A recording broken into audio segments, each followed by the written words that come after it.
Jaguar XF in its new generation as the sports version, the XFS. That is today on Autogefühl, your #1 resource for in-depth car reviews and your #1 community to discuss cars with Thomas. We'll have it going wild, having fun on the snow track with the stability control off, but also focus on the safety systems, the different steps of the ESP we have here in driving on the test track today. But of course we'll also deliver a complete overview of the exterior and the interior. Later on, when you have finished watching this video, there's also another XF video if you want to check out different versions and also some road driving. But for now, let's go full HD, full screen and full length of Autogefühl.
Starting here with the front, the Jaguar sedans, they're one of my favorite front.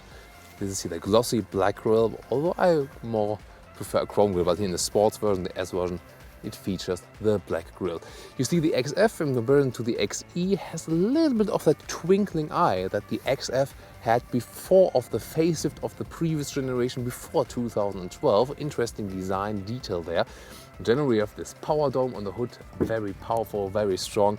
In this case it's also really right because we have the V6 with 380 horsepower beneath the hood. What's quite strange is here, this is the pad where the sensor is hidden. Also we have the front camera and the sensor for the adaptive cruise control. Therefore we not have a 3D Jaguar growler in the front. It's just flat, it's plain. It's looking really cheap, I must say, but there's always a compromise. Other manufacturers also do that they do the logo in 2D then, but have the sensor hidden behind it. Well, somewhere you have to put it. What do you think about it? However, I always have to stress the detail that we got the Jaguar leaper here inside the headlights, a very nice detail. Those ones are the optional full LED headlights. You can pick them off and have a good vision then. But of course always a lot of extra coast there is. Just to remember, the growler is the one in the front that is like, and the leaper is the cat that is leaping over.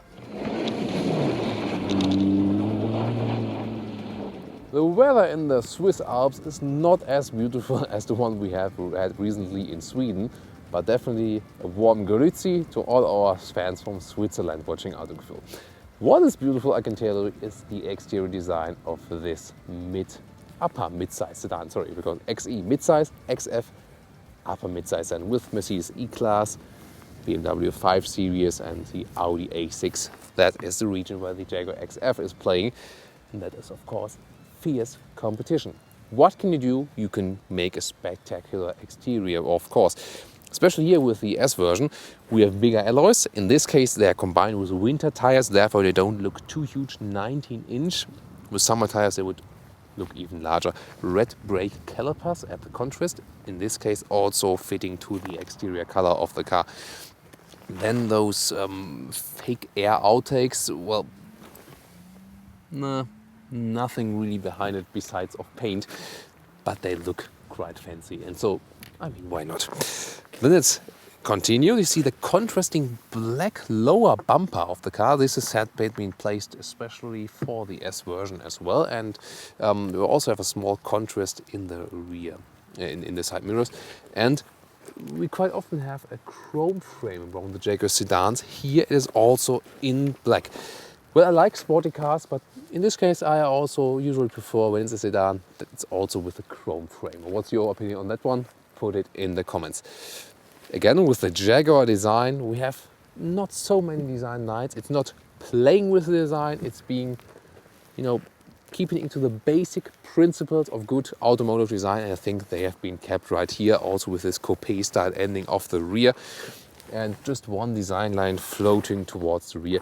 And so I can think, again, I think it's the most beautiful one in this upper mid-size segment. Or what's your opinion on that one? Finally, in the rear, you see the sports version has an extra badge. And this is also the all-wheel drive version. This V6 was available as all-wheel drive before, and now important information for viewers in Germany and Great Britain, especially because the 2-liter diesel you can get in Europe is now also available with the all-wheel drive. All-wheel drive always combined with the automatic gearbox. You can also get manual versions from the XF, but then just in the basic ones with the rear-wheel drive. With this V6 S version, we also have 2 exhausts here. They're quite powerful, and I think the best thing is to listen to the sound.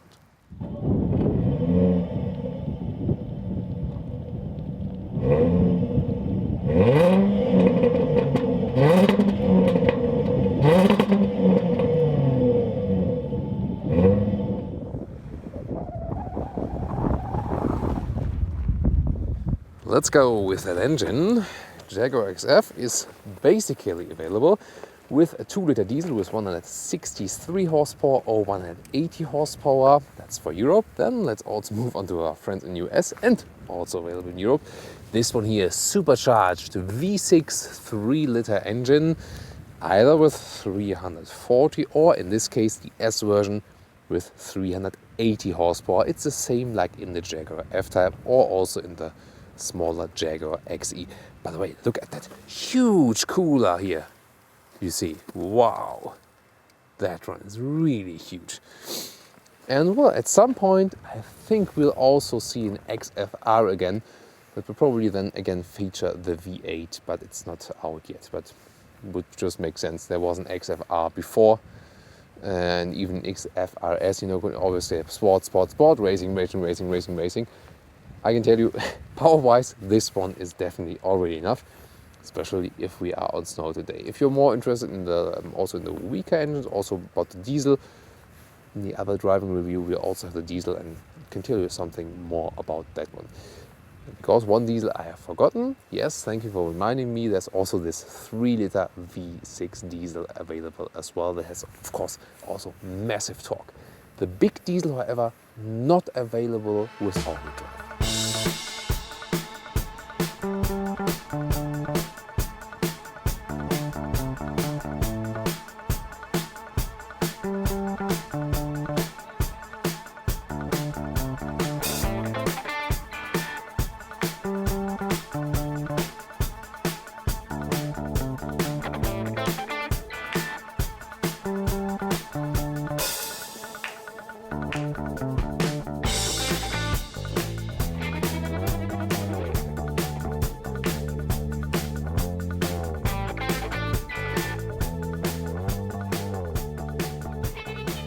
Inside, so door handles.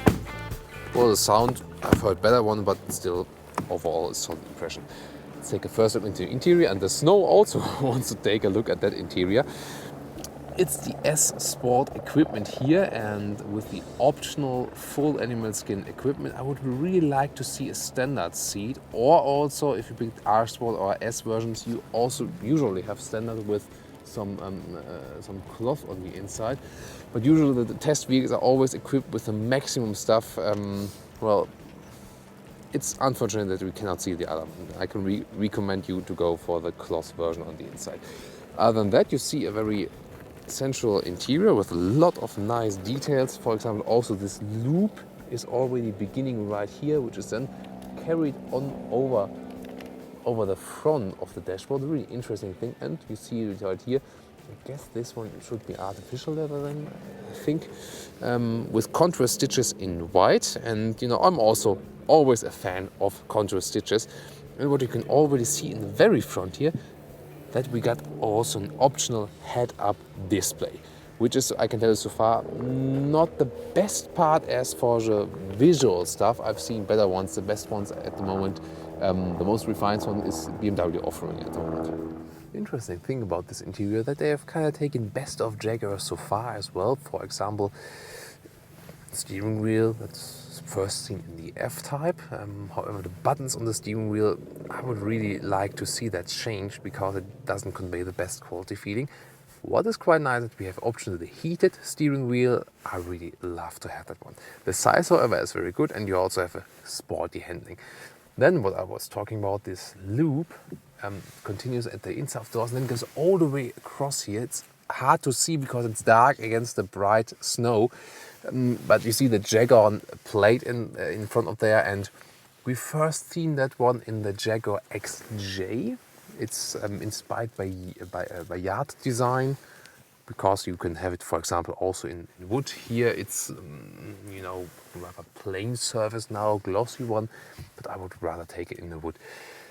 The optional head-up display is kind of blocking the view a little bit to that one, and it would be one reason to leave the head-up display out to have a better view to this special loop here. What you probably cannot see in the camera, that we also have a front heated front screen. I think they've just taken this technology over from the Ford Times, got the pattern on that one here. I don't like them. Just for the normal vision, they are very good. You know, when you not have a basement garage in winter times, you can really heat the front windscreen. But I don't like to look through them. But maybe it's just a personal thing.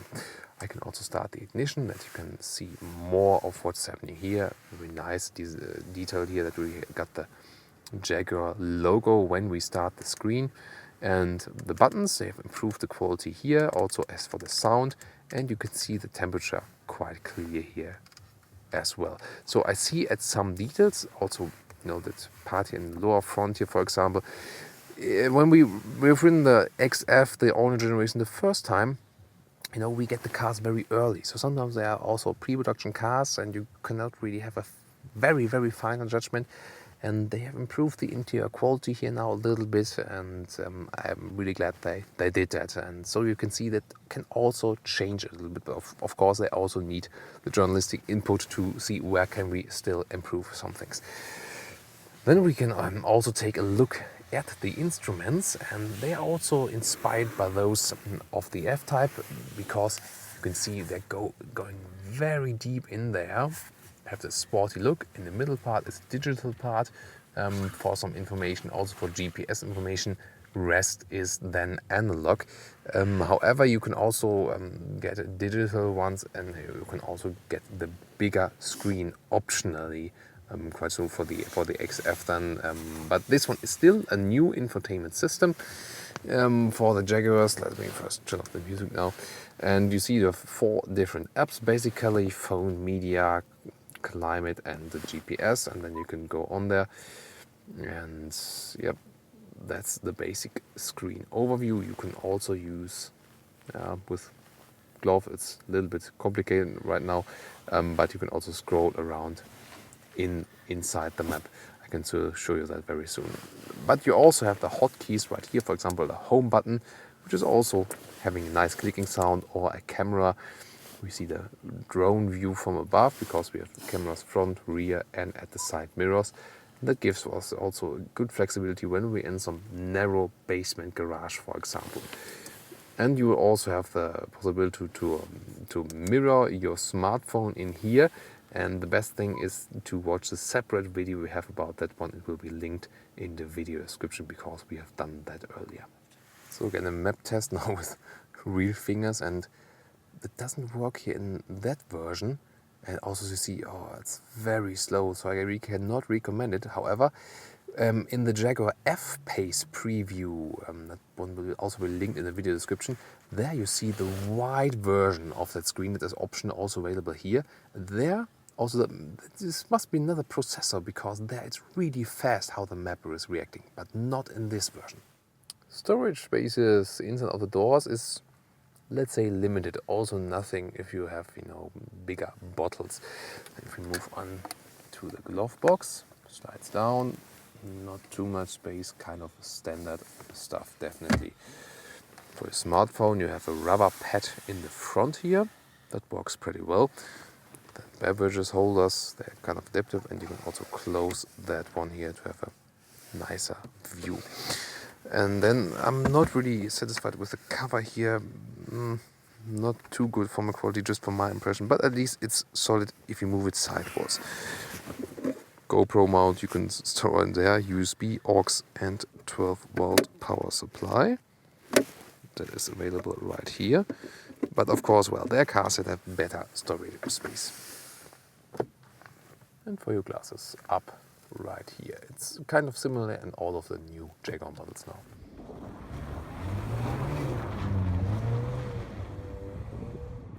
One of the things I like most is this really comfortable seating position, because usually I feel like for the comfort better in SUVs, as I'm quite tall and I sit upright.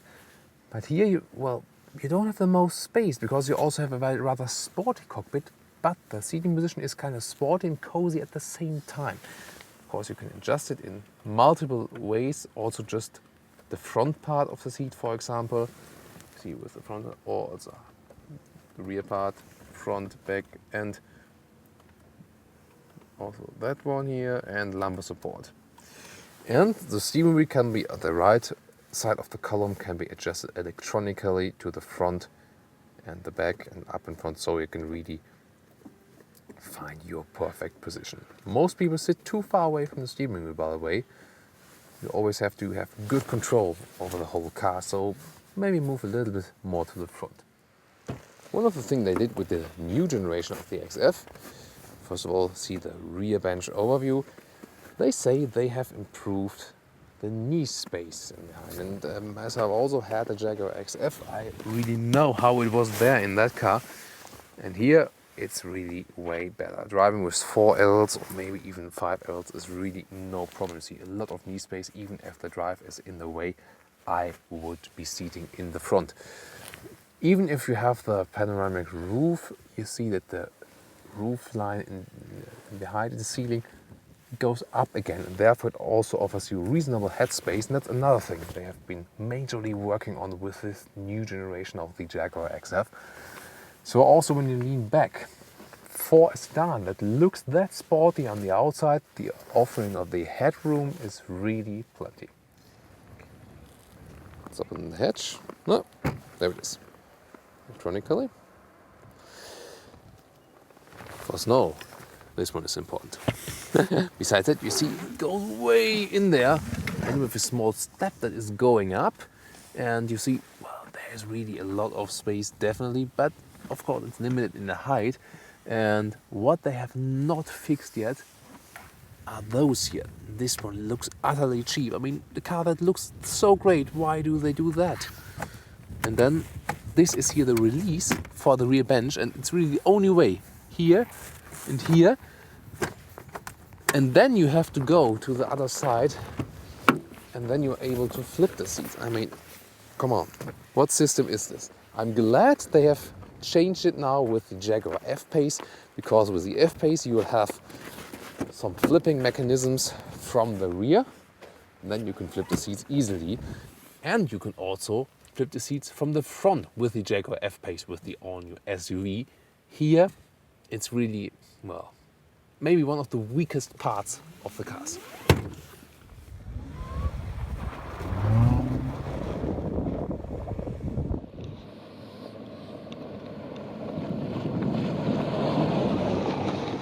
We are today here on a test track with the Jaguar XF-S. That means V6, 380 horsepower. And we'll test the different driving modes, you know, that one that we would usually just use on the road, and of course also when we deactivate the electronic stability control. If we're just here in the normal mode and we're going for a small slalom here, well, the car feels rather neutral, and we have the good support from the electronic stability control. Of course, on the ice here, it's ice, and we have just winter tires, we have no spikes. Yes, it is a little bit slippery, but the car really holds it in a very good and safe spot. You see, as soon as I start to slide a little bit, although we have a lot of power, the car had relative. You see, that was not me braking. That was the car that did the job in this case. And so each single wheel can be braked, and that is how the ESP, the electronic stability program, works here. And so you can there in this case also trust in the car, of course. There's also a special snow mode available. We can try that right now, because with the all-wheel drive, the thing is, normally we have predominantly the drive on the rear wheels, and it works rear wheels 50 to 100% and the front wheels 0 to 50%. So you can actually have everything on the rear wheels as well. Here we can go into that snow mode. Let's go there now. That's the snow mode, and first of all, the throttle input is way smoother. That is one difference, for example. So I have not so much power on the ground. Also, there's now more power on the front wheels, and that also helps me in the slippery conditions. And you see the stability program is of course still active. It's really slippery on the ice, definitely. But still, I'm just using the throttle right now and the steering. And as soon as something goes wrong with the car, it's evened out quite well. And also when I press the throttle a little bit harder, you see the rear end is slipping out a little bit, but the car is then correcting itself in the line. And that is, well, combined with the all-wheel drive, of course, a very suitable system then for those very slippery conditions, definitely. It's always good to have a control for the different driving modes. However, it is already a lot of fun, even with the stability controls in, because the car is still with the sporty setup with the V6. Of course, we don't need so much power to really play around with the car, with the ice surface here. But you feel also, in comparison to the predecessor of the Jaguar XF, that the car is really so much more agile. It's an upper mid-size segment here, but still it feels rather light. Let's now go into the race mode. With this dynamic race mode, the stability program is drawn back, and you may realize directly I have more throttle input again, and the car goes rather sideways quite easily. And as we're now here in this far corner, I can now also slip also a little bit, but the stability program is still active, and so I cannot really slide the car around. So there are little steps, one by one, you can control the electronic stability programs, so you can always be in a whatever you want. Here with the dynamic mode on the ice, I can go a little bit sideways now around each of the pylons, but still remain in a relatively safe condition here, because I have time to counter steer as well, because the stability control is still helping me. You see it right here. Again, I'm using no brakes at all so far, and I'm realizing, for example, that the outer wheel of the corner is then reduced in the speed, and that helps me to get the stability again. For example, here as well. You see, you also hear it, I think, quite well when this one is active.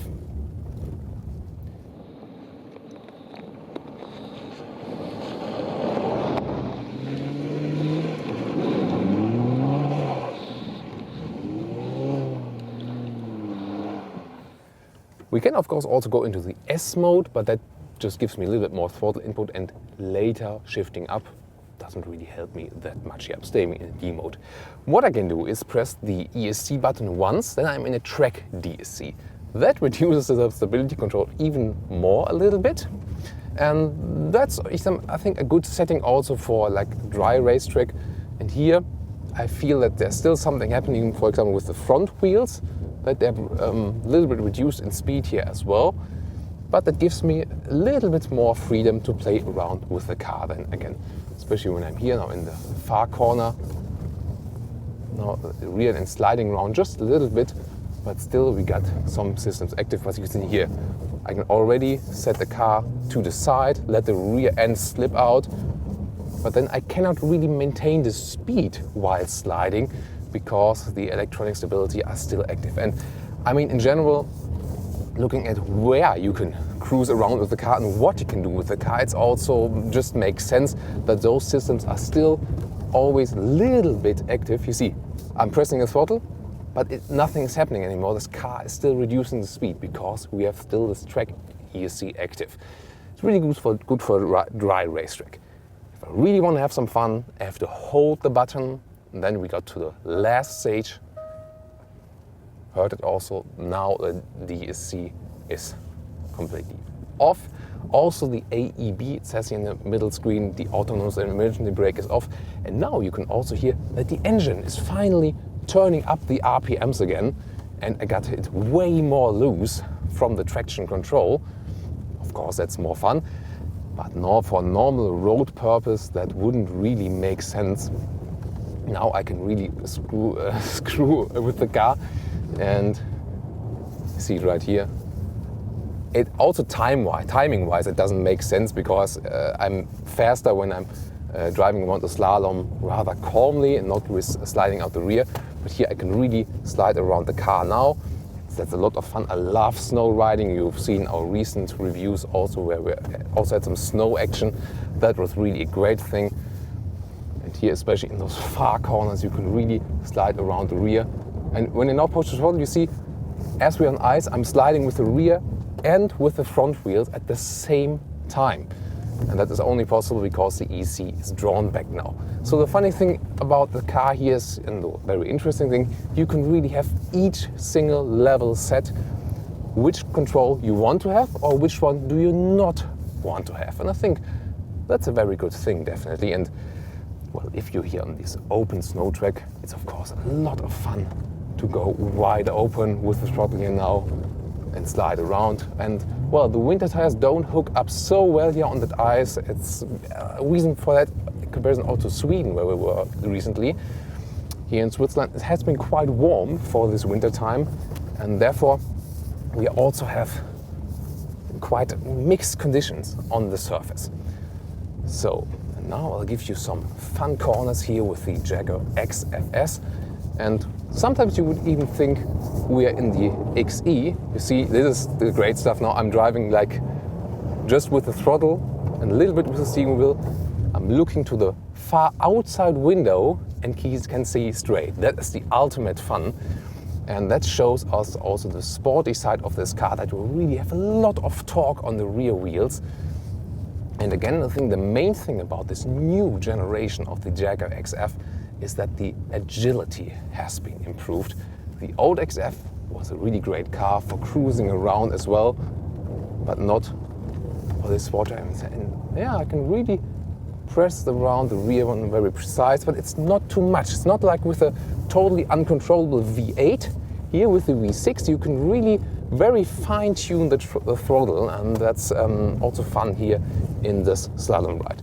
If you hear some rattling sounds, by the way, that's our camera equipment, because of course the G-forces are applied here very well. As we had all over the same track here again, we can also show you the differences very well. And here, when I'm really pressing the throttle very hard, of course I can also slide down the car completely and now do a full circle here, and that's of course a lot of fun for us, but not for the differential. Mr. Differential doesn't really like that, but of course it's possible and really a lot of fun. Accelerating really hard here, by the way. Car keeps quite a straight line, just slides around a little bit, and you hear something of the sound. It's not really a naturally aspirated sound. You hear that, you know, the car is of course turbocharged. We usually prefer the sound of naturally aspirated engines, but here, you know, it is still a great engine, has still a great sound from the outside. Just from the inside, you don't hear it that well done when you got this turbocharge, you know. Yeah, I think we gave you a great impression of what you can do with the different systems of the car, and I hope you liked it. And at some other point, we go to the road drive again. If you're more interested in the general road driving with the XF in general, there's also another review that is linked in the video description. Be sure also to check out this review.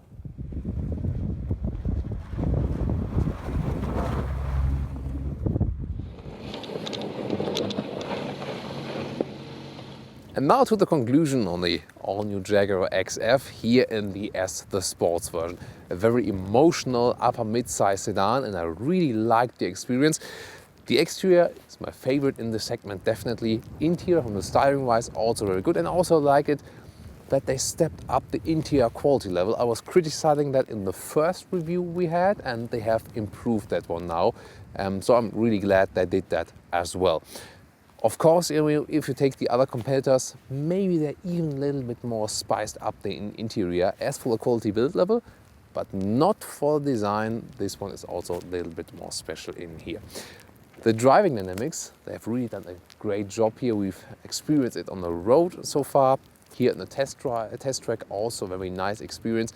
It feels like it would be a smaller car, and that's always a good thing for a big car, because that speaks for the handling of the car. And as we've shown you, you can really set the different electronic stability levels just for your very purpose, and the all-wheel drive adapts accordingly there as well. But the all-wheel drive really remains mainly on the rear axle, and that also gives you the rather sporty feeling.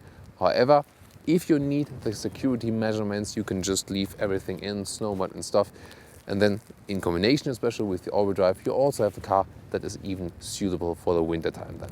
So I hope you liked our special snow episode here today with the Jaguar XF in the all-new generation. Also check out our other XF review. We've shown you that one as well if you haven't watched that. And I hope I'll also see you at the next Autogefühl episode with Thomas, be it in snow, be it in sun, in rain, or whatever conditions. Thank you for watching.